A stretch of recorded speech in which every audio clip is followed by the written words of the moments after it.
Hey everybody, so today we're going to take a look at the FLUENTPOWER Submersible Utility Water Pump, a 1/4 horsepower, 1900 gallons per hour, max flow rate.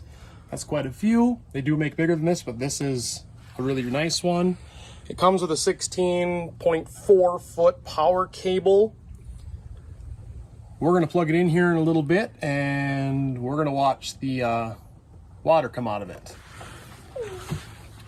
All right, go ahead and plug it in. What I'm gonna do is I'm gonna test the flow rate of the pump versus the flow rate of my well. So this is about how fast that the hose comes out, the water out of the hose. We'll see if the pump can keep up with it. All right, go ahead and plug it in.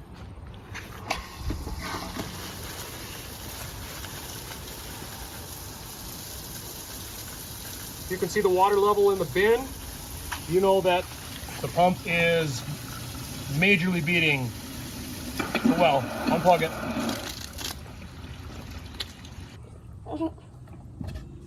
It pumps a lot of water. Thanks, everybody.